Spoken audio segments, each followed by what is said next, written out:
This is Frank Skinner. This is Absolute Radio.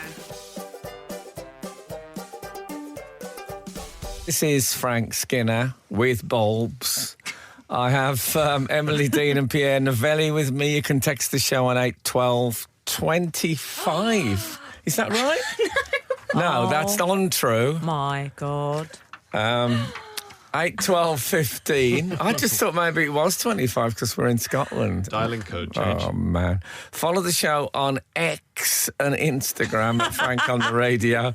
What do you call it? The radio. And if you had text CFAX underneath. Yeah. And this is the worst I've ever done. I feel I've been let down in every corner.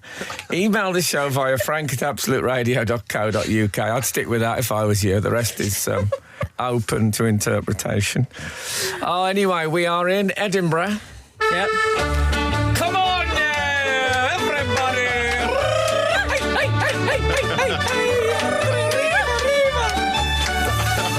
So, oh God, I can smell the brewery. And that's just on my fellow presenters. I was going to say that's Pierre, not me. I had no idea that was going to happen. Do you know, when I hear that music, I think of a brooch. Because you don't often see a brooch, Frank, but I think of a brooch attached to... I think it's important to keep it real. REEL. Oh, no, it's great, that. It's called the Earl of Errol's Reel. Lovely, that's keeping it real. Yeah, I think so. Yeah. These days, So, yeah, we're in Edinburgh. And I got the train. Oh, I've been here ages. Pierre's been here ages. 1,000 years or so? Yes, indeed. And I tell you what I did. I came up on the train and it was packed. And I had to listen to my show because I hadn't done my show for about a month. So I had to listen to it to remind myself of, all the nuance and the finesse. And I started listening to it and I started really laughing at it on the train. Oh, God, at your own show. And I knew what was coming. There's one or two bits. I'd done a few improv bits on the show. I mean, very good. Well, you see... Very good work.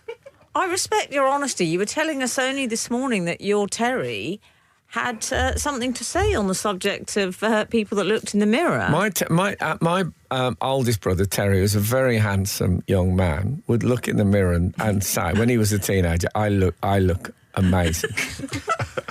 And my mum would say, that's very vain. It's not that she ever talked like that. That was my mum. Oh, yeah, sorry, your mum would say that. And he said, he used to say this quite a lot, it's the people that look in the mirror and say nothing that you want to worry about. Because it's all going on dark and sinister under the surface. Or a vampire. Yeah. But I would say that same principle would apply, surely, to laughing at your own material. At least you're being honest about it. Exactly. I worked with the Chippendales once when I was in the furniture business. No, I mean the exotic male dancers. Yeah. Exactly, and they were in the green room after, and they had black trousers on, and they just had their shirt cuffs and their collar with dicky bows, and the rest was all flesh. And they were really staring at me, and I was worried I might not get home in one piece. I don't know how I'd alienated the Chippendales, but then I realised I was standing with my back to the mirror. And they weren't looking at me at all, but they could not keep that. And I thought, fair enough, if I was in here with just my collar and my cuffs, I'd probably be looking at myself in the mirror and thinking, but we're all different. We are all different. First thing I did when I got to Edinburgh, I went to see Greyfriars Bobby. Oh, lovely. Greyfriars Bobby, in case you don't know, is the little statue of a dog who used to lie on his master's grave in an act of tremendous loyalty. Absolute Radio. Yeah. Nice one for the Hurricane weekend. So it's become a thing which I don't think was a tradition in Edinburgh when I used to come up in thou days, of robbing his muzzle for good luck. Not Harry Kane's, Greyfriars. Although there are some doing that, I imagine. Yeah, exactly. And they've took all the dirt off him. It's all shiny and golden on his nose. It looks like he's been. It looks a I bit. wondered what was going on with that nose. I saw it for miles away. Yeah, it friction. looks a bit like. Remember when Billie Eilish had those like yellow highlights in the black hair? It's a bit of that. Or as if Bobby's living on the custard diet. It looks like the dog's gotten into the gold bin. Yeah, it's very. I'm going to put a picture on our social media of Bobby's. That hot content coming up. Yeah, well, I do think with grey flies. Bobby's muzzle highlights, as I like to call them. Frank Skinner on Absolute Radio. Are the Strictly, are the announcements done now for Strictly? Have they got a full squad? Oh, yeah. Well, that's why Les Dennis is trending. Oh, Les Dennis he was the ace in the hand that they played Yeah. last. Annabelle Croft, Fabulous. Krishnan, Guru Murphy, he's in it. Yeah, let's not go through them all. I'm just giving you 3 of my favourites. No, okay. I wasn't going to tell you all of them. Find out yourself. I'm just relieved I've escaped it for another year. I don't know if people are asked. I think they're just nominated. You would be very good on it. No, I'd be terrible. I can't dance and I cannot smile like an idiot in the background when other people are being interviewed. It's just a thing I can't do, and you have to do that. Some very bright people have to stand at the back, very upright in posture, grinning. Yeah. Do you think that they'd let you get away with sort of silently leafing through a sort of poetry pamphlet? No. They don't. That's just it. There's no escape. No. That's- And you have to do every week you have to say how much your dancing partner means to you in some other way from what you said it the week before. Those Yeah. are the things. The actual dancing is The not. sincerity is because it's the bit. I tell you what I wouldn't like is the bit where you come down the stairs and it goes da da da da da. Well, da. when you have to run up the stairs all excited after a dance and all that. I mean, I know I'd be looking at the stairs thinking, oh, stairs. And a very tight shirt and high-waisted pants. Imagine me very slowly going up the stairs That would on be a stair lift. That would be the funniest. Yeah. Beep, and then just... Da, da, da, da, da, da, da. Me going up the stairs on. Taking long enough that they have to loop the theme tune. I a mean, few God times. bless. I love the programme, but it's just that it's the terrible indignity of it. Yeah. Yeah. Anyway, that's that sorted. Good luck, everyone. I went and saw a sort of a one-man play the other day called Layers, a Japanese man, and it's all done behind a curtain. And you know when you go and see something and you think, oh, it's going to be all experimental and thing. And when it started, I just had absolutely no idea what was going on. I mean, really, no, just there's a man standing there, barefoot, behind a thin curtain, and he was going, Moggs, Moggs, Moggs. And I thought, maybe it's about like arriving in Edinburgh and trying to find stuff in your flat. You know, when you walk around going, Moggs, Moggs, and about 45 minutes into the play, I realised that's not what he was saying, which just made it even more complicated. But it was brilliant because I sat there at the beginning thinking, this means nothing to me. I can't make head or tail of it. And then it had a sort of a voyage element when he was then projected onto the curtain and he was acting behind it as another character. And then, we put a twist on it. And it started to make sense. You know that moment when you're watching something like in Usual Suspects where you have your moment of... And I had to stop myself from going, because you don't want to do that out loud. But it was really tempting. He's calling the audience Mugs. Oh, it was... Maybe, what if we're the Mugs? It was so satisfying though when I started to work it out, and then I looked around at the others thinking, you haven't worked it out yet. I could tell from your expression you have yet to work it. I look forward to you working it out, but it's going to be well down the road of this play before you get there. I actually asked a woman outside when she'd worked it out what was going on. Did you? Yeah. I wish I'd made a note of exactly when I'd worked it out, but I did. But I'd recommend Layers. It was great. And I like it when you congratulate yourself. Like when you're watching a detective show and you think, oh, I know who did it now. It's a brilliant feeling. Back me up on this, guys. No, it is a brilliant feeling, but the Fez was being waved, and we have people who are big fans of the Fez in this part of the world. Yes, but I think up here, Sarah should have brought a tam o' shanter. That's my feeling. Frank Skinner on Absolute Radio. I'll tell you what's been lovely about being up in Edinburgh is that David Baddiel is also up in Edinburgh. And even though we live in the same road, I've seen much more of him. How lovely. Yeah, we don't live in the same road. He's currently here. Yeah, he's doing his show about his books, Jews Don't Count, and The God Desire. I went and saw that. That was very fine, but I couldn't ask any questions because I thought it was impertinent for me to get involved. So I went out for lunch with him after and grilled him for about an hour and a half. So that was great. We went for a meal, and this is bad because there's only one table left in the vegan restaurant we went to, and it was in the window. It was literally lads. Literally me and him sitting in the window. Exactly.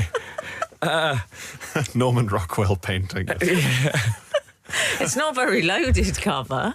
Yeah, it was. It looked like a very, very low rent red light area. Me and Dave sitting in the window. If they'd ever done that on Last of the Summer Wine, that's what it would have looked. Anyway, Dave kept sort of waving, acknowledging people who'd seen him, and nobody acknowledged or waved to me. And after a bit, I started to think that nobody was actually, because it was over my shoulder. I thought Dave was just pretending that people were acknowledging him, and he was there going, "Oh hi," and I thought, "There's no one's doing this. You're just trying to bit me. Look, rubbish." And then when we got in there's a big sign that said cash only. I said, "Oh God, I've only got 15 quid. He said it won't be more than 30, don't worry, it'll be fine. And then at the end it was 44 quid, our meal. So David paid for And it? he said to me, he said, I gave him my 15 quid. And he said, well, you've done pretty well out of this. And I said, I told him, like it's a real terrible. I said, I told you I only got 15 quid from the beginning. And it was like we were leaving after some difficult divorce settlement. I like you've done pretty well out of it. Oh, exactly.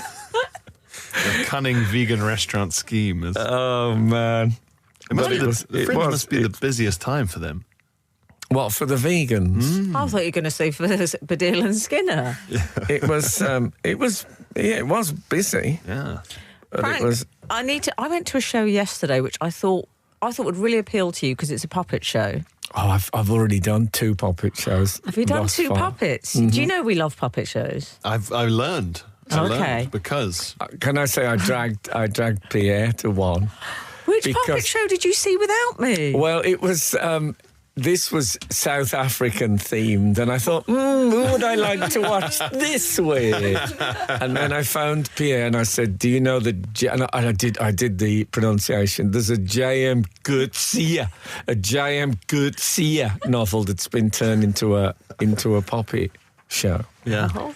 the life of And, Michael Kay. Yeah, the life of Michael Caine. It's all about Michael Keaton, who played Batman in the. I believed that. And about the terrible hair anxiety. Do you remember I used to say that about him? He was one of those blokes who's going bald at the front, but he bouffant. Very pointy lips as well. But it always looked like the whole thing could collapse at any moment, the front of his hair. Yes. I used to watch him and think, what you need is a couple of good supportive struts Yes. underneath that. Yes, so there was a souffle aspect to it. Right? So when he was offered Batman, he must have been relieved that he got to wear that cowl. He could just let the whole thing lie flat and desolate. Oh, beautiful. Anyway, we will find out about what Emily saw. Oh, no, this. Frank Skinner on Absolute Radio. Frank, let me tell you about the puppet show. Please. It was called Bill's 44th. Right. And I mean, it had me at the concept because it is a man alone on his 44th, man/puppet, Yeah.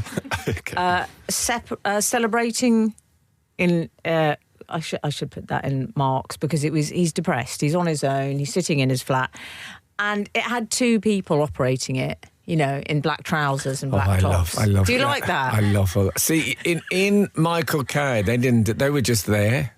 I know we had the Black Polo Net Brigade. Oh God, that reminds me when I was a kid. I loved that. You'd be watching something like Sunday Night at the London Palladium, and now all the way from Bratislava.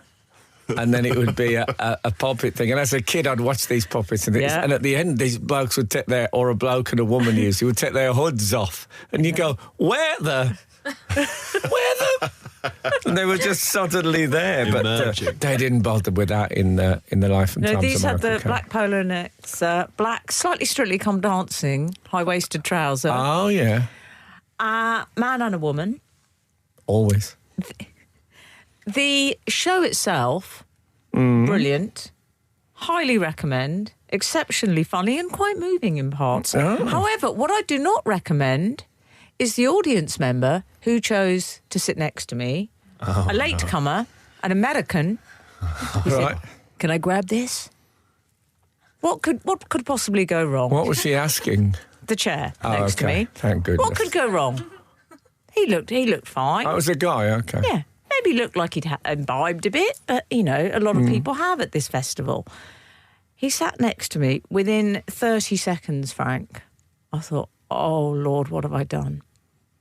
He starts not heckling the puppets, encouraging them. Oh, no. He says, yeah, come on. Yeah, that's it.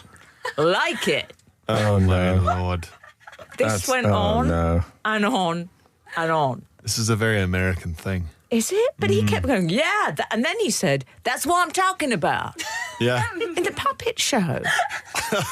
Right. I walked out after 37 minutes. Oh, no. And I loved Bill's 44th. I Yeah. want to go on record. Well, you and never got to his. You only got to his 37th. I want to go on record and Could say... you not have moved to another seat? There was nowhere in that room that was safe from him. Imagine what they were like under their black hoods. Scowling. Shut it. It just was relentless. Oh, no. I suppose, enthusiasm's a lovely thing. Oh, but- not this, Frank. Can you imagine you're trying to innocently watching a puppet show and that man is going, yeah, come on, baby, yeah. I left after 37 minutes. I didn't want to upset him because it wasn't his Why fault. not? I don't know, Frank. I went very British and I lied. Okay. So I said, I don't feel very well. And he said, oh, I'm sorry. And I left 37 minutes because of him. Wow. So as you say, I got to Bill's 37th. Yeah. It was a great show. See, when I sat down at The Life and Times of Michael Caine, which I have to say is brilliant, isn't Life it? of Michael Caine. Sorry, wasn't it The Life and Times? The life of. Oh, I've added some times. He did have some times, though. We saw Yeah. It was brilliant. I tell you who it's done by. It's done by the people who did Warhorse. Yeah. Oh. So the puppetry's through the ceiling quality. But when I sat down, I said to the woman next to me, is this anyone's seat? And then I said to the bloke behind, am I all right sitting here in front of you? Am I too tall? And the woman next to me said, you're very polite. And I said, I'm English, I'm afraid. I'm stuck with it. And I don't know if she took that as some sort of slight or not. That we Did she win go, the, yeah, the polite. come on. No. She went, no. Yeah, baby. No, George. King George, and trying to tell us what to do. And tea in bay. Life of Michael Put Caine. the tea in the bay. That's what she's... Life of Michael Caine was also moving in parts, if only because it was a puppet show. It had moving parts. Certainly. Yeah, it was 2 hours, which some people said was long. It didn't feel like it at all. And also, I thought if you read the novel, that's going to be more than 2 hours. So you're still in profit time-wise at the end of it, if that's how you want to analyse your theatre. But it was great. I really felt for the human beings in it because I thought, oh, shut up now, let the puppet talk, will you? That's what I was saying next to that bloke. Yeah. I haven't come here for the flesh and blood. I've come here for the wood. Oh, dear. Oh, sorry, everyone. Can we do that again? Oh, live. I had no idea. Frank Skinner. Absolute Radio. Regarding your experience with the encouraging American, Encouraging's kind. well, he was encouraging the puppets. It sounds quite Graham Greene novel, that, doesn't The it? encouraging The American. encouraging American, it does, yeah. A friend of mine was part of a sort of Shakespeare troupe that went on a tour of the US. Yeah. And he said that what was quite, like, in a way authentic, but very disruptive because they'd only performed in front of, you know, the most sort of pro-Shakespeare nerds in England, was that the Americans would be like that. They'd sort of, wow, and sort of, and like, boo, about Lady Macbeth. And, you know, someone would lie or deceive or, you know, Taming of the Shrew, they'd insult each other. And, oh, no, he didn't. And they'd be sort of... No. Yeah. To be or not to be, here we go. Yeah. Here it comes. Tell me about the slings and arrows. Oh. Yeah, they would sort of heckle, and they did one big theatre where... Are you talking about like people who are about between 1 and 3 years old? No, This man last night was... grown adults. I mean, you know, I never think his heard of this 44th might phenomenon. have come and gone. But it was quite Shakespearean in the sense of people yelling, I suppose. Yeah, But the one theatre that was the most disruptive, and I hate the idea of this with my little sound hatred that I have, misophonia, enormous theatre, like, you know, there's sort of lecture halls where they have sort of wooden tables that you could flip up in front of you. The entire sort of 200 capacity crowd were having soup and crackers, and they're slurping their soup from spoons and eating crackers and crumbling them in. And what they do in Shakespeare? Yeah, during the whole show, yeah. Big hot bowls of soup. It's so dangerous. It's a different world. Yeah. That's all I'm saying. That's not all I'm saying, obviously, or it's going to be... I don't think I will avert my money if I don't say anything Big else. bowl of soup and time to yell at some actors. Yeah, Horatio, you got this. I was sitting outside a cafe with Pierre, and I said, Pierre, you're a young man. What's that? What's it say on that blue plaque across the road? Be my eyes. Yeah. And Pierre says, disappointingly, I will are called to read that from here. So I went across the road to have a look at it, and there was a woman standing in the middle of the road giving out leaflets. There's a woman everywhere giving out leaflets, and indeed a man. And when I got close, hold on, I took a photo of it so I could show it Pierre. It says, "This house belongs to Lionel Richie." Oh, who knew? I said to this girl who was giving out, I call her girl, she's probably 19. That's all right. And she said, I said, do you think that is... I said, how does Lionel Richie, the moustache Lionel Richie, how does he spell his name? And I said, do you think that could possibly be his house? And then, of course, I said, I don't see any footprints on the ceiling. Oh. But it has... I didn't find it. I mean, I'm assuming there's a famous Scottish man. Could it possibly be Lionel Richie, though? Well, maybe some of our absolute listeners will know. Yeah. I'll put the plaque up. Does it say Lionel Richie danced on this ceiling? No, it doesn't say that. It just says this house belongs to Lionel Richie, which suggests that it's not a dead person if it belongs Hang on, to... that's not you can't just go around as a celebrity declaring your property. That's not what plaques are for. Perhaps he's had a lot of mail going to the wrong house. I mean, I hate it when that happens. This is Frank Skinner. This is Absolute Radio. This is Frank Skinner. Welcome to Edinburgh. That's where we are. Yes, this is Frank Skinner, Absolute Radio. Emily Dean, Pierre Novelli. Text the show 81215. Follow the show on X us an Instagram at Frank on the Radio.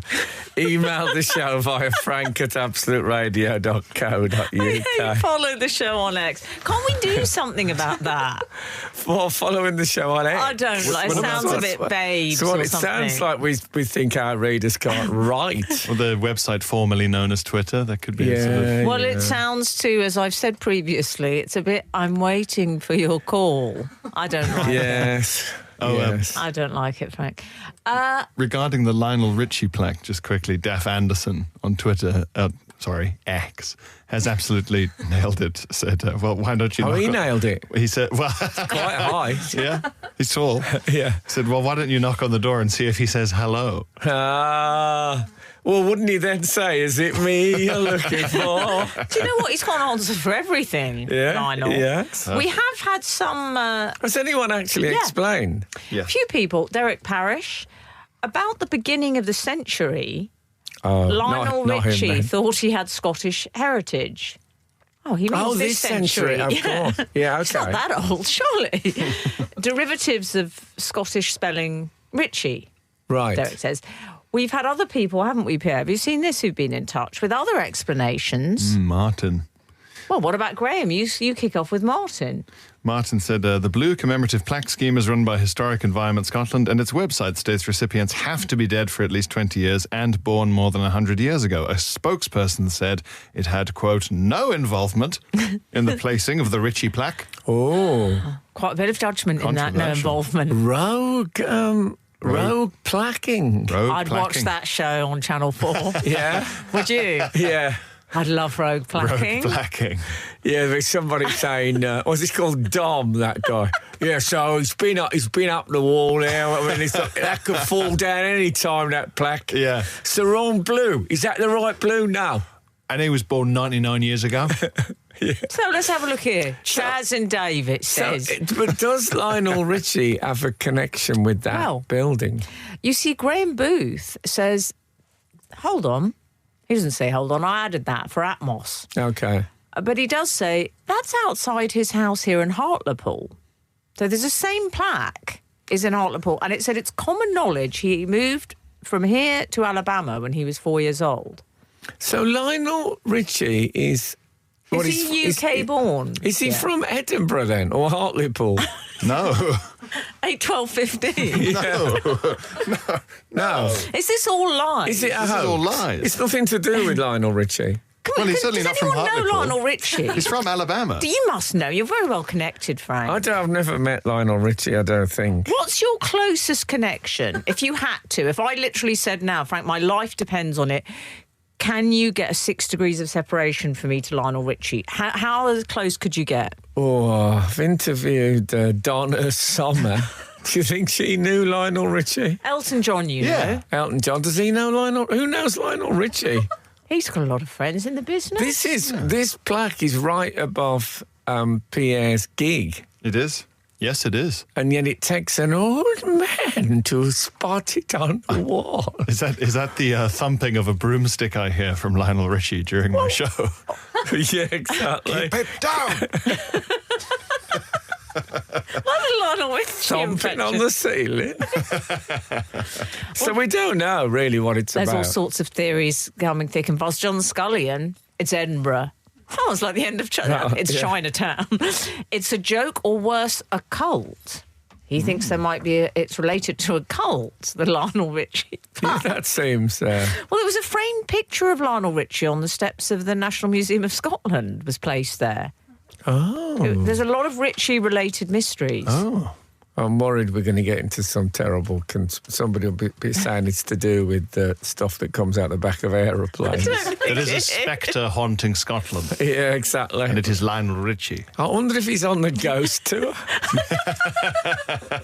Can you be on if you're alive? I have to be dead 100 years to be on the ghost tour, mate. Oh, do you? Yeah. They're very strict here, aren't they? God, Otherwise, you the can't... recently dead, I mean, they're just kicking their heels, hanging around for some sort of recognition. It's because if you're a ghost but you're wearing modern clothes, it's just hard to tell. Yeah, I wouldn't say Lionel Richie wore what I would call modern clothes. Frank Skinner on Absolute Radio. Frank just made my heart very happy because he got out a picture of his dog, and I'm always here for that. And he said, "I just miss my dog." It was I do very miss my emotional. dog.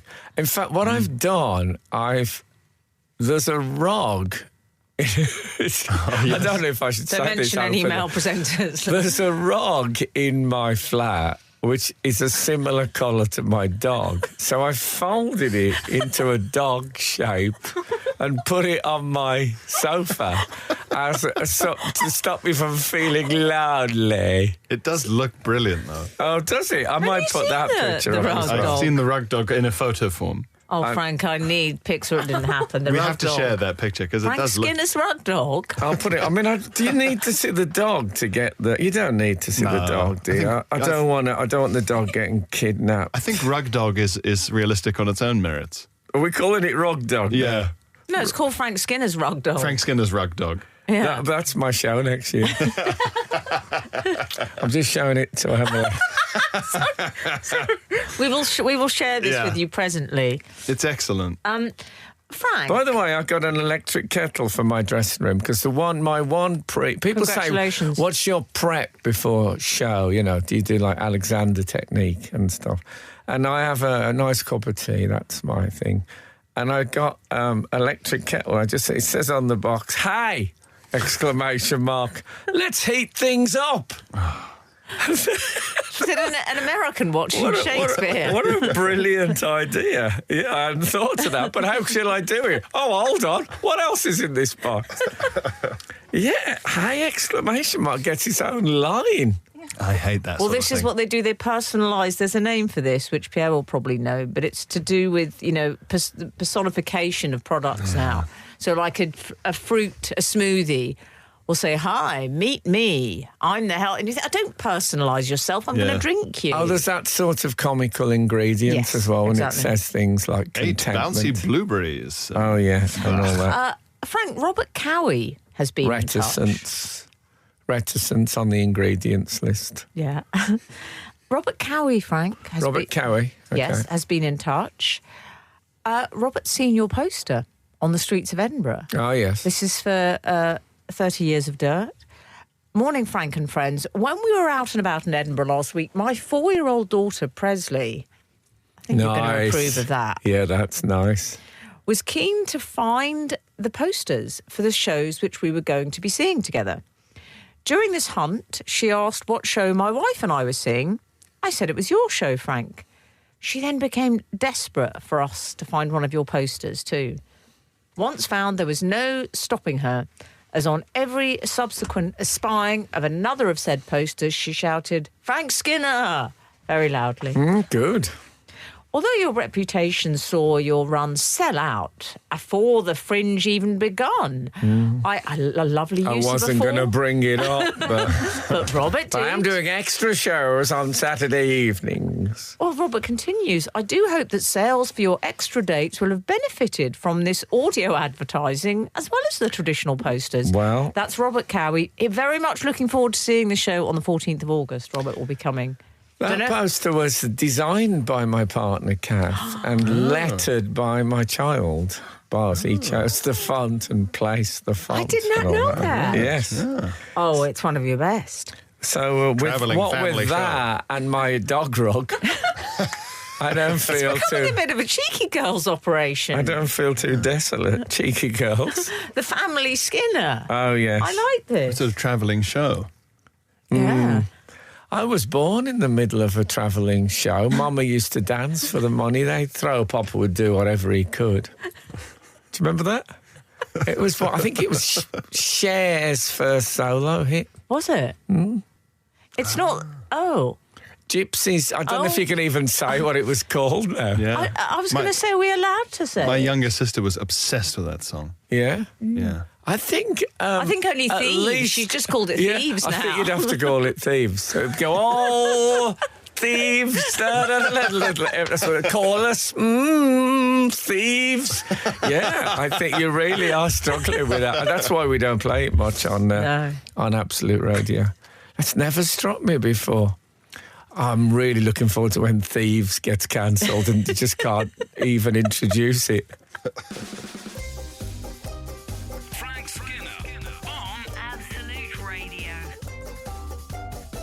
we've heard from a comedy insider, I think it's fair to describe him as, Bruce Dessau. Are you familiar with Bruce? Yes, of course.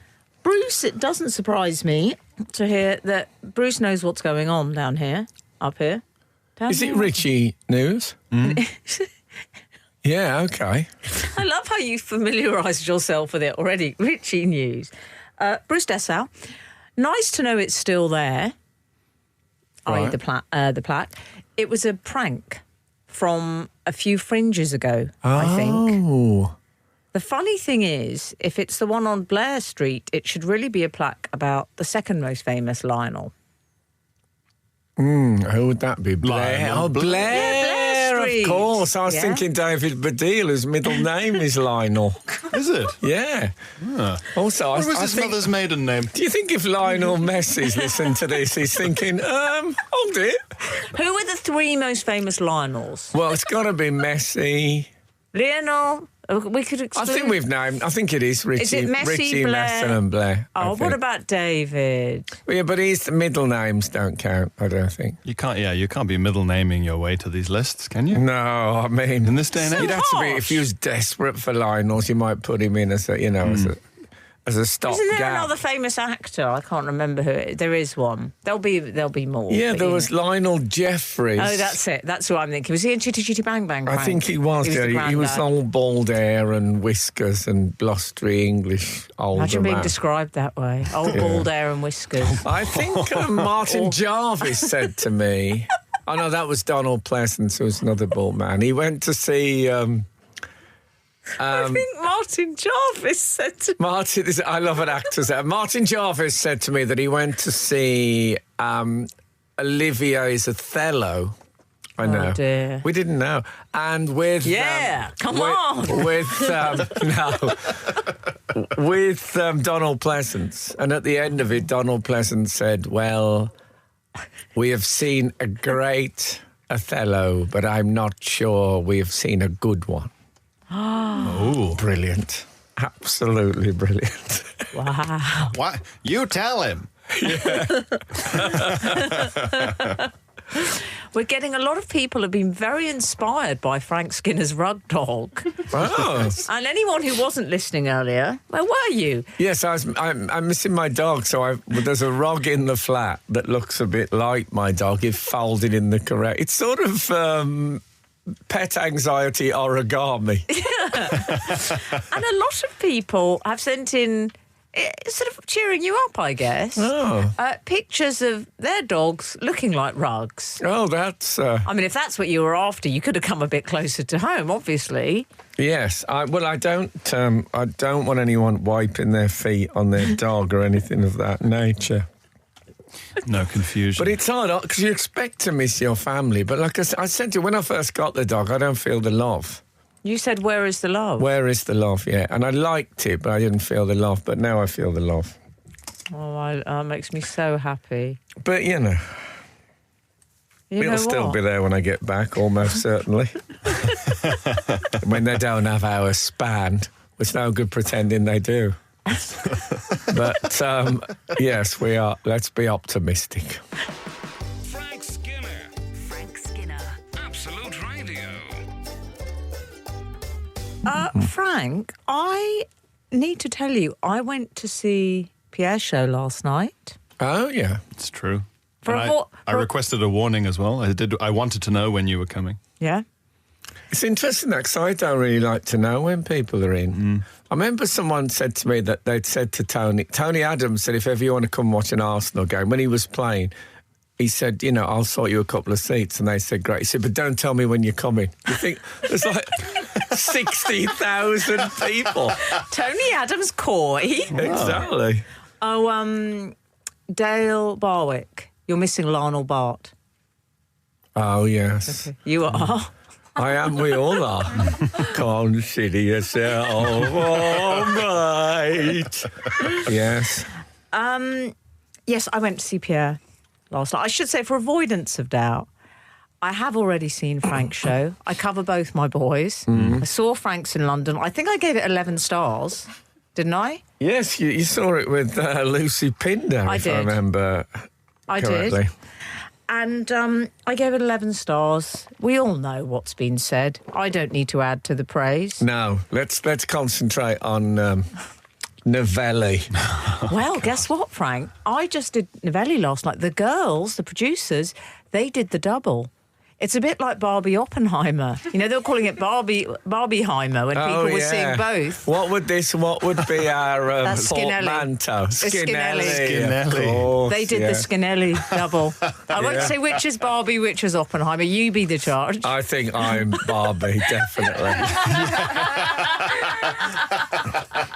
Yes, but I'm okay. I've learned to accept that over the years. It's beyond my ken. Very good. Come on. Very nice. Which is why you get called consistently, can I say, craftsman comes up. What is the medieval craftsman thing? Yes, I'm actually in the Comedians Guild, in which we meet at the Guild Hall in our aprons and talk about jokes. Sort of crossed gold microphones on our lapels. Have you noticed that, Pierre? Whenever they talk about Frank, there's a lot of the master and the craftsman. Yes. I think it's a nice way of saying old. There's a sort of aspect of the lint chocolatier sort of thing. You're the one with the lint, with all that velvet you wear. It must be covered in lint. He was wearing it last night. I really want one of those. You know those rollers that wardrobe people use when you do that takes it off. That's what I want to do as you walk on stage. Yeah, but he looks good in the jacket. Thank you. I don't just want to say he looks good in the jacket. That's no good for the poster. No. The jacket is nice. You've seen it, Frank. I'm anti the velvet jacket. Do you think? Yeah, why? I don't know. It's become some sort of talisman, I think, for Novelli. He thinks he can't work without it. Oh, for goodness sake. What would be the next best thing? Velour. Velour. It's velour. I don't really know the difference. Some goddamn cagoule on stage. Velour versus velvet. I wouldn't want to have to pick those apart, as it were. We've only talked about his clothes. No, I know. Can I say his show is absolutely sensational? I agree with that. I saw it and I laughed so loud that Pierre said to me after, almost in see my complaint mode, I could hear you laughing. I thought, well, I'm sorry about that. That reminded me when Adrian Charles came up to me on a plane and said, do you know, you're laughing really loudly and everyone's looking. I said, well, don't have comedy films on them. Frank Skinner. Absolute Radio. Absolute Radio. Joke of the Fringe? Oh, yes, I hate Joke of the Fringe. Yeah. Do you? I was contacted the other day about, we'd like to put you in our Joke of the Fringe. Don't you dare. Did you? Write your own things. When I was on the train, there was a list of the top 10 jokes of the festival on the table mat. I hate it. Do you? Why? It tends to Because just be... go and see shows, hear people delivering stuff. Don't have somebody who can't write jokes writing down other people's jokes and then getting a pat on the back from the editor. It also is generally just the first 10 jokes that we found. There's often puns. You know, it's not what it's about, guys. I don't go out and just read from the newspaper on stage and say, here's some good writing. People. We've got, do you think, I hope this isn't awkward, but it's too late, I brought it up. Can I ask you a question, by the way? And can I ask this in a non-rude way at all? Do you do anything in bed other than sleep and private things? In what way could that be a normal question? Well, because I was in St Giles Cathedral the other day, which is with Pierre Novelli, and there was a picture of Robert Louis Stevenson, and I'd forgotten about this, but Robert Louis Stevenson always wrote his stuff in bed. You're comparing me to Robert Louis Stevenson. No, but I'm just saying there's a picture of him sprawled out in bed. Looking like it. And I just thought, I'd never hang around. When I wake up, I'm sort of out of there. But do people actually go to bed with their laptops? Oh, yes. And stuff like that? I'm very Judy Finnegan about these things. Okay. Judy's a fan of that. Richard told me that once when I interviewed him. She works Judy in bed. spent all day in bed if she could. She absolutely loves it. Oh, no. She loves propping up on the pillows. I love I will happily spend, several hours. You see, you're a bit more Calvinistic about these things. It's like showering, you know. I saw my partner shower for the first time, and obviously that was exciting in many ways. But I thought, when are you going to start actually washing stuff?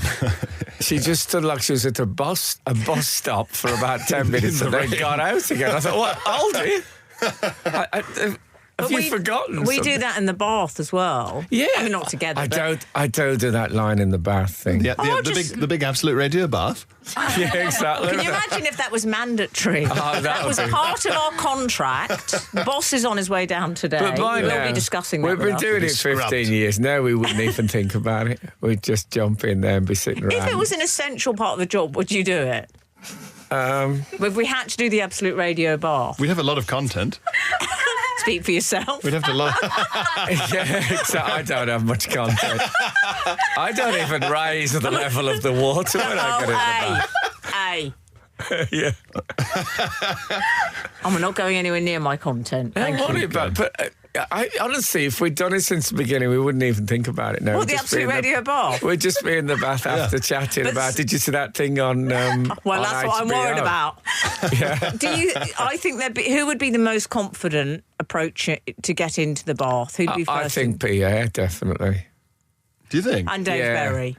Yeah, because Pierre is, I know. he's all muscle and stuff. Who'd be the least confident? I'd be very unconfident about getting in. I'm an old man, Commander. I think people would be looking at me in horror. Frank, they're going to make us do it now. Yeah. What have we done? It's. I don't think even footballers do the communal bath anymore. I think it's. Who still does it? What industry? Anyone listening, 8, 12, 15, who still does the communal bath in any context? Yeah. I'd love to know. I think. Frank Skinner on Absolute Radio. This is Frank Skinner on Absolute Radio, live from Edinburgh with Emily Dean and Pierre Novelli. You can text the show on 8 12 15. Follow the show on X and Instagram at Frank on the Radio. I just can't get it out without it seeming Will never ridiculous. not be funny. Email the show via consignia at aviva.com. No. Frank at absoluteradio.co.uk. Although we were actually talking about that with the other Brand. week, weren't People we? changing their brand names. Yeah, it's a very And interesting Ian, idea. I don't know if it's Ian. No, Ian Crew. Okay. Okay. He got in touch with us recently to come up with some examples of things he didn't like, company name changes he wasn't a fan of. Hermes parcel delivery. And Hermes. that was a great... I said Hermes, as in the French brand. I should have said Hermes. No, it's because the French brand is pronounced Hermes. I don't think they're delivering scarves, these guys. I always get so disappointed when I hear you have an Hermes delivered. It's like, it's Hermes. Hermes. So it's now called Every. Oh, EVRI. What do you think? Oh, no. Is it sort of every as in... By we the screw way, up every I was delivery? very sad to hear that people were going to lose their jobs at Wilko. But I'd never heard of Wilko in my life. Had you not? No. I completely missed Wilko and now it's gone. It's not your world. It's too late now. Yeah, I've never... I thought, oh, that's terrible, they're losing their jobs. I wonder what it is that they work for. It's home repairs. Didn't you ever take your builders No. there? Where have you been buying 6 plain mugs at once? He's got a personal Mugs. assistant of many years standing. No, I get them from the mug tree. I get them in the wild. What did you think Wilko was? Did you I think just it was never heard of it. Howard Wilkinson or I had something? never heard of it, and Had you now it's not? gone. Wow. Yeah, that was awful. I like it now it's gone, like the end of Titanic. It's a bit like gone, it never called me mother. I was about to say exactly that. Ian, Crew has also Do you pointed mean out... Ian actual comma? I don't know, because confusingly, he says Ian, Crew, and then it says Bury St Edmunds. You tell me, Frank Skinner. No, I that's don't- the next. Oh, that's the next one. Okay. Oh, it's very Oh, confusing. Barry's got in touch. Ian in Crew, I think we're right. Oh, Ian in Crew. Oh, okay, yeah, that So makes more Ian sense. then points out, he says some government organisations also like changing their name. Highways Agency to Highways England, to national highways. Really? Make your mind up, highways. But I'm glad. I like their loyalty to highways. Yes. So we'll never confuse you about the area we're interested in. Yeah, about the altitude of the roads we're discussing. And Bovis House Builder. I suspect Frank didn't know. Bovis isn't Bovis. Yeah. Ted Bovis. Do you remember? No, I remember people would say it's a bit of a Bovis home. Right, Bovis House Builder. Well, as a result, very well done you for pointing that out, because Ian says it's sometimes when a company has a lot of adverse publicity, and Bovis therefore changed their name to Vistry Group. Vistry. Oh. Vistry. They thought it sounded a bit mysterious, a bit Merlin. I think Yeah. it sounds like a very posh English person being disparaging about the clergy. At Vistry Group. Spend their time in the Vistry. No, it's quite a big step, isn't it? That kind of change. It sounds a bit Harry Potter house, Vistry. I don't like Vistry. But now, because, as you well know, Frank, to your great weariness, how much I like looking things up, I've looked up Wilko. Because I wanted to know how reasonable it was that you'd never come across No, them. you look up things. I think you always think, yeah. When I'm saying something, I can almost see you going, yes, I should forget to the facts of this. And I'm not a dishonest person, but you've made me very careful about what I say in your company. I don't know why you take my quest for truth so personally. Well, I'll say, Listen, it's not going to kick off in the absolute bath. No. I'm not I'll say, having you that two was- thrashing around. That was the guy who was in the Magnificent Seven. I cleared just to see if he was in the a Magnificent. likely story. Honestly, fact check. My life has become fact check. It's not Robert Maxwell. Fact check. But Yes. no, I'll save it. Okay. He was, Save it for he was off just air. looking up Robert Maxwell. Yeah. Let's. Frank Skinner on Absolute Radio. 549 has got in touch.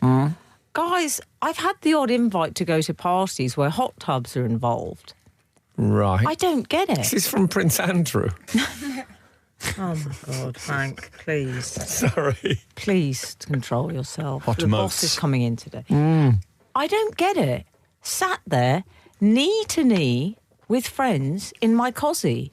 I wouldn't invite them round to mine and say, should we take our drinks up to the bath? It just seems bizarre to me. I think a hot bath is a bit different. There's something a bit of an event. Like Faye, who's our assistant producer today, went out for iced coffee and brought it back without a straw.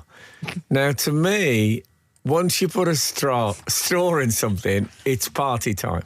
Oh, okay. And without a straw, I'm just someone having, a drink. Cold drink. But I think I did say, somewhat unreasonably, admittedly at some point, we can't even drink it. You did. I heard that as I went out to the toilet. We can't even drink it. So are you suggesting that if someone were to dip a straw into a hot tub, it would be party time? Well, I think if you're in a hot tub Not is my kind of another. party. It's another signal for party time. A hot Yes. tub. I don't like hot tubs. I had an Edinburgh flat that had a hot tub once, and I came home and there was 7 ladies in it. But they were all like, Was it the Chris Tarrant show, Man Oh Man? No, it was my partner and her sister and her mum, and then some friends of theirs and stuff. I remember I opened a bottle of champagne I'd been given and handed that to them, and they all sat drinking that. Very Formula One. Yeah, it was, yeah. Frank, do you remember Man Oh Man? Oh, yeah. Pierre won't know what that is. They No. pushed men in the pool if they weren't good looking enough. Yes. Oh, Oh, it's all right when they did it. so it's a sort of, It was very cruel. what's the Paddy McGuinness thing? Yeah, no likey, no that's, lighty. yeah, no, take Me out? Yeah. So it's just a sort of aquatic version of, Yeah, but they pushed them in the pool. okay. Take Me Out is people issue challenges to professional hitmen, and they have a week to try and kill them. And if you kill them and then kill Paddy McGuinness, you win the big prize. No, Paddy's left untouched, Okay. I think. Yeah. Okay. Mark has been in touch. Dear Frank and team, that's becoming a bit of a thing, that. Frank and team. Is it built on Frankenstein? Is it Yeah, a reference? one would hope so. Your anecdote on the subject of thespians turned critics, re Donald Pleasance on Olivier, reminds me of the time I once complimented Donald Sinden on his performance in She Stoops to Conquer with David Essex. Donald Sinden, I hope you're going to do the voice. He had the most magnificent actor voices. How did he go, Frank? All the fixtures and fittings in a room would tremble when he spoke. He was very down here indeed. And He was in a sitcom called Never the Twain. He was also in one, I think, called Our Man at St. Mark's, ironically, as this is from Mark. Oh, it's a small world, isn't it? Never the Twain was about him and Windsor Davis ran an antique shop and pretty much ended the same every week, which was the cleaner would come in and they'd say, Mrs. Jones, you've broken the priceless Ming vase. Yes. And then you'd hear... It's always a vase, isn't it? Yeah. And it's always Ming. Yeah. Anyway, Mark continues. This is Donald Sinden on his performance in She Stoops to Conquer with David Essex. Yes. So Mark had obviously complimented it. Darling, he says, I'm in already. So I don't know good, about you. so far so good.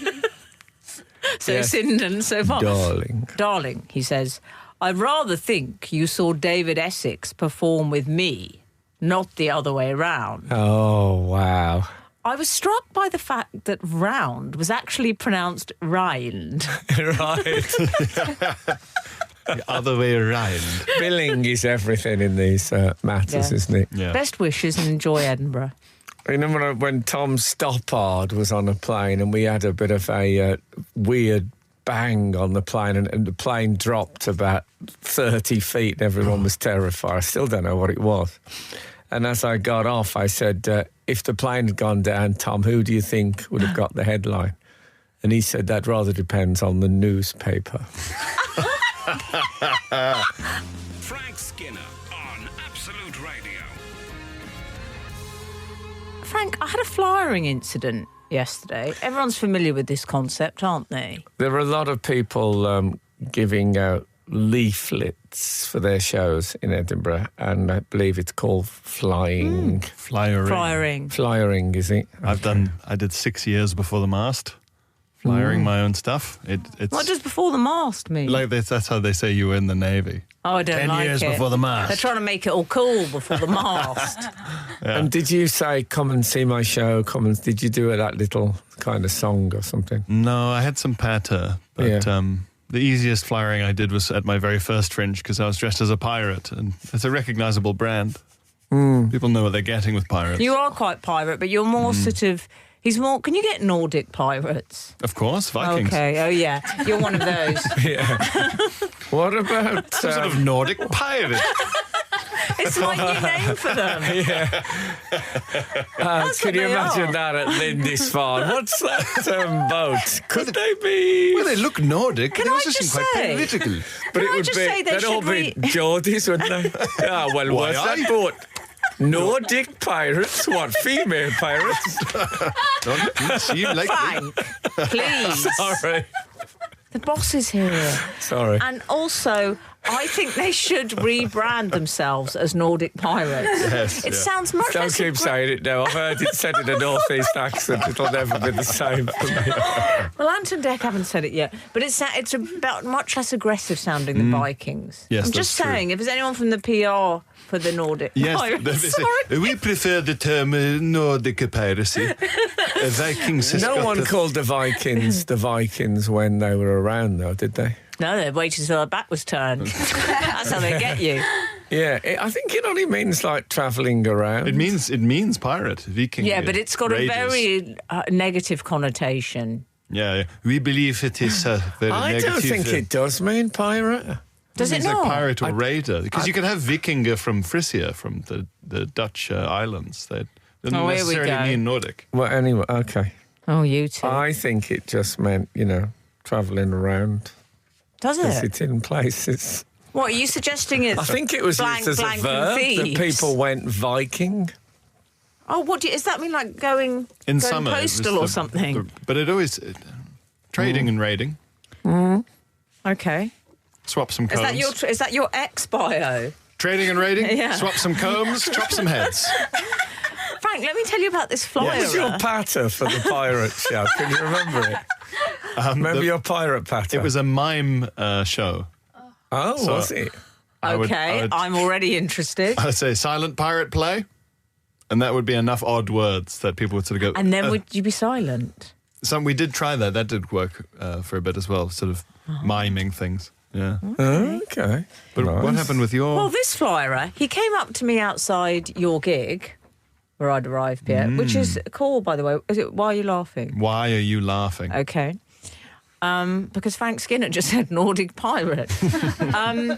And a gentleman, quite a fashionable young chap, he approached me and one of my colleagues. I sound like I'm talking to the police, but anyway, he said, you know, they have a flyer with something stapled to it. Have you seen those ones? Oh, yeah. He had one of those. Often a review staple. Oh, is that what it was? Yeah. So he had a few, and he said, do you want to come and see this Garrett? And Garrett Millerick. I think that's who it was. And my Yes. colleague said, oh, we know Garrett. And he went, oh, really? She said, oh, yes. And then she said, oh, we're here to see Pierre. And he said, oh, right. And at first it was warm smile. She mentioned the management company. And I said, oh, great. And I went to take the flyer. He pulled it back off me. He said, oh, no, I haven't got that many. I said, why are you taking it off me now? I said, is it because you think I'm industry? He said, yeah, to be honest, it's a bit of a waste.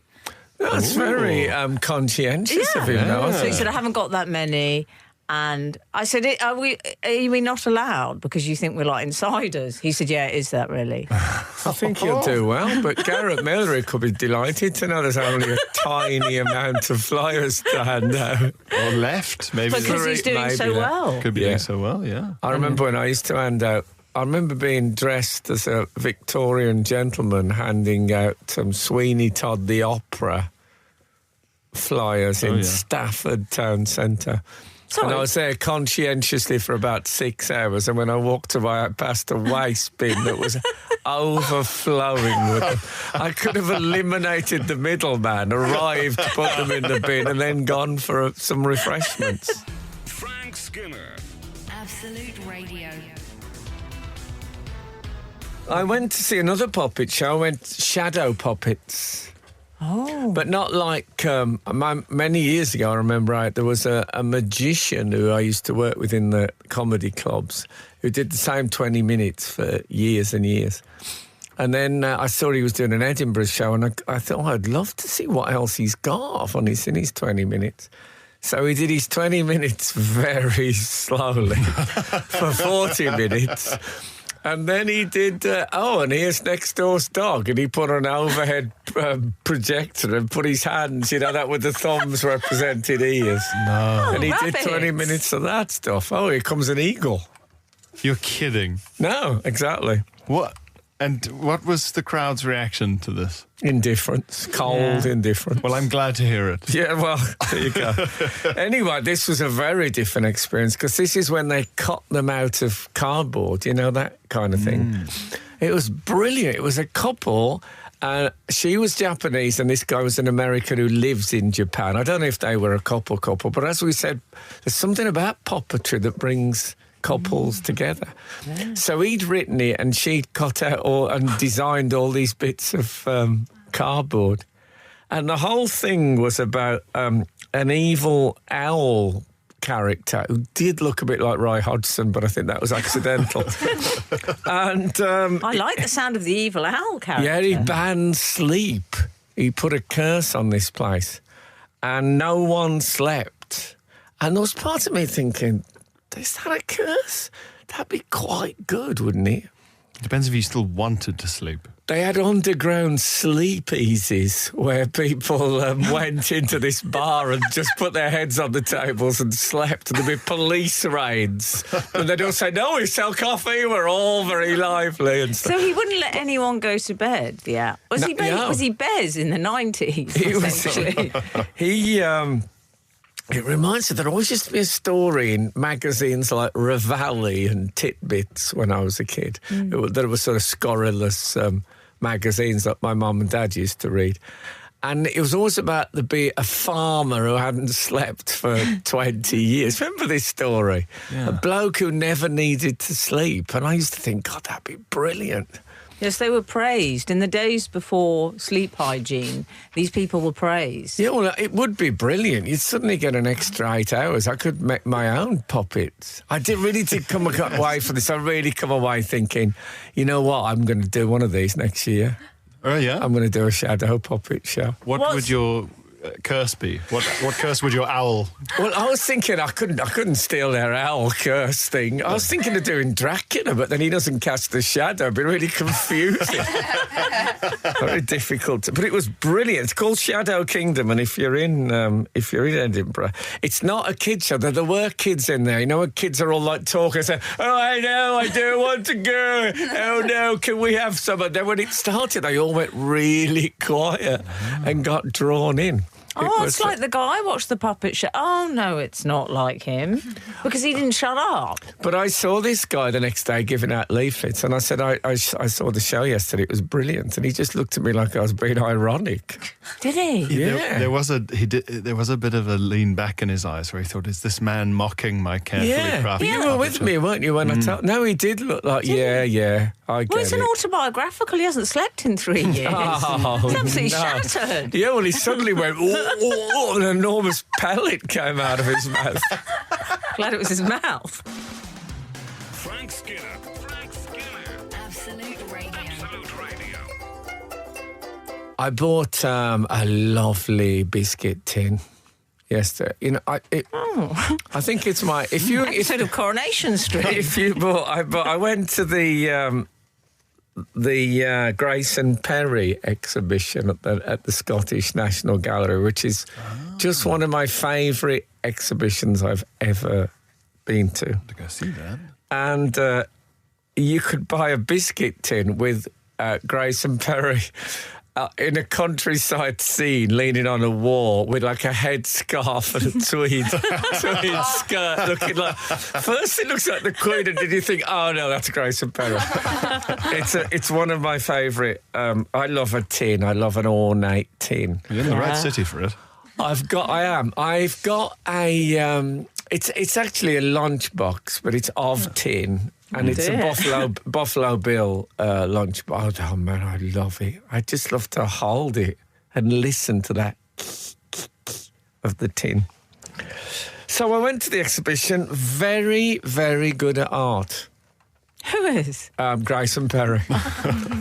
I think that's the kind of review. You know, there was at school, there was kids who's brilliant at art. He's one of those blokes. He's really good at art. I would buy a book called Very Good at Art.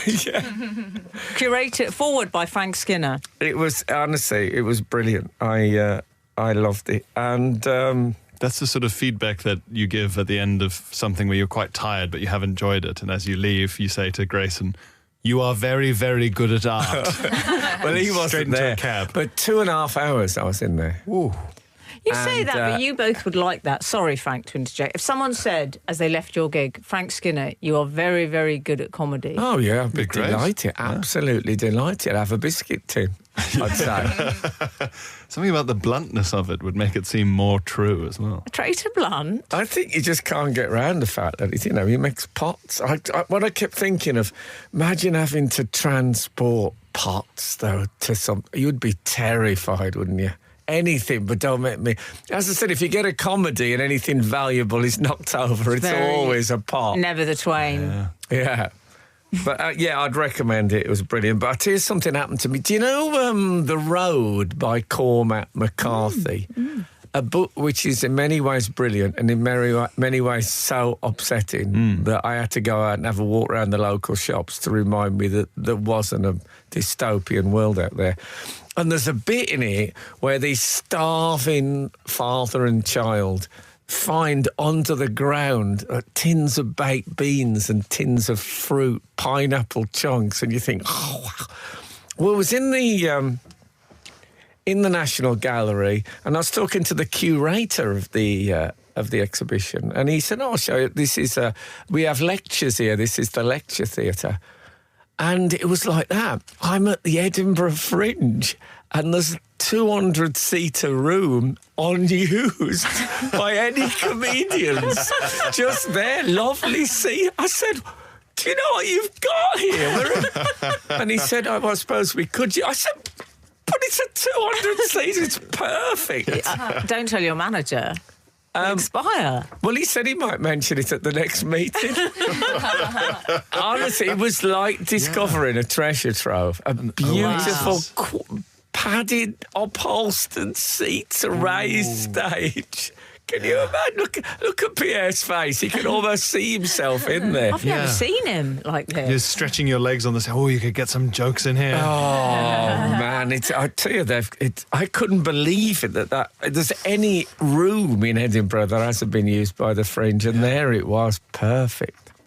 But yes, check out the Grace and Perry. It's really brilliant. And please check out Frank's Poetry podcast. He won't say this, but I will, and so will Steffi, who says it has a real vibe of listening to a nice pal, just having a chat about poems. Highly recommend this lovely show for hardcore poetry enthusiasts, as well as those who want something that makes poetry accessible. Well, it's funny you should say that, because the next episode of Frank Skinner's Poetry Podcast will be out on Wednesday. Sylvia Plath. Oh yes. The big one. That's not the same as Lionel Richie Plath. Oh, my God. Now, Sylvia Plath, obviously the brilliant American... Well, I'm still calling her an American poet. Been a joy today, and I'm almost tempted to have a bit more of the Scottish reel, but I won't. So thank you for listening. If good Lord spares us and the creeks don't rise, we'll be back again this time next week. Now get out. This is Frank Skinner. This is Absolute Radio.